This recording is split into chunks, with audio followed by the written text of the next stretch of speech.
My name is Danielle Jeter. I am an entrepreneur, an artist, and activist. I am the founder and president of Women in Media, WIM Global, and I am originally from Philadelphia. Actually moved to Willingboro, New Jersey at a young age and finished high school in Willingboro, New Jersey.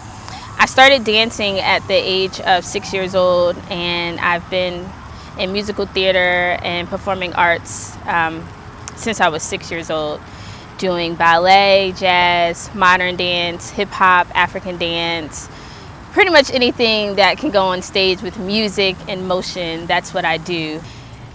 Being in college, I majored in African American studies and also, again, performing arts, dance, and theater. It was continuing to maneuver through the arts and learning more about my culture, history, having the experience to travel to Egypt, travel to Trinidad and Tobago. I fell into entrepreneurship and learning more about what it means to be a business owner and being inspired by my peers to go ahead and start a business at the age of 20 years old. Starting that business at Spelman College was my plan B.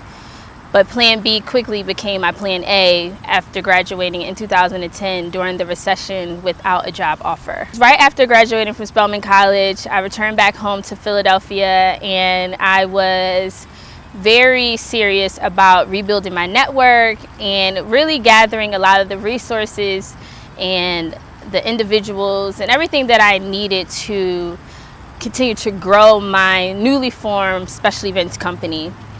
Going to a film screening, it was a screening about Philadelphia's art scene, and it was created and directed by a group of young men.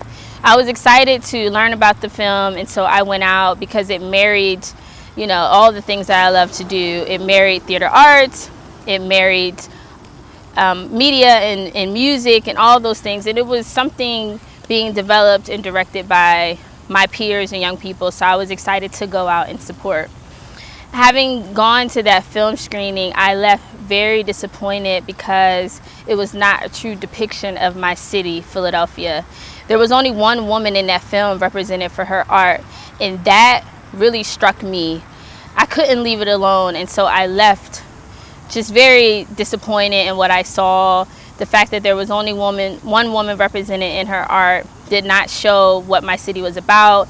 It did not show any visual artists, any movement artists, any theater artists, any dancers. And there's plenty of female artists in the city of Philadelphia. That just left me with a desire to do something, to bring women together, to remind them to own their voices. And it was at that moment that I continued and I moved forward. I started to call around. I called some different women who I knew was working in the media and communications industry, and I wanted to start to gather their stories and understand what was really going on in the industry from their perspectives. I started to research the industry. I started to research different opportunities and things that were going on. And what I found was there was a lot of mistreatment going on in the media industry. There was a lot of gaps left open for women to begin to take leadership positions and begin to lead and direct and start and be leaders in our industry. And so for me, we went ahead and moved forward, and there struck a couple of events. One of those events ended up being our very first Women in Media conference at Temple University. The future of women in media is bright, it's big, and it continues to grow and develop.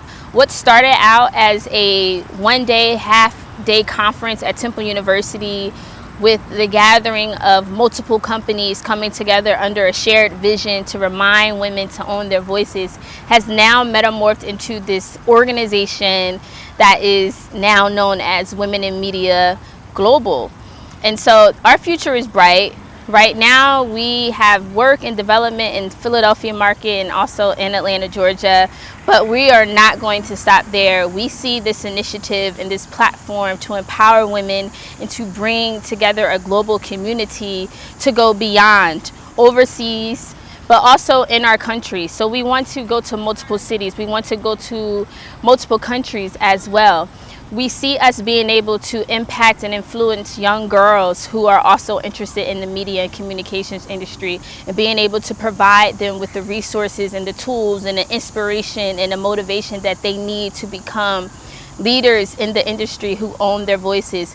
We want to make sure that we prepare women, whether they're girls, students, young women, middle-aged women, even seasoned professionals. We want to prepare women to be leaders in the industry. We want to provide them with the resources and the tools to start their own companies, to be on the boards of directors, to be in these rooms and decision-making positions where we are owning our voices and that we are creating, and that we make sure that we are not left out and that we are at the table.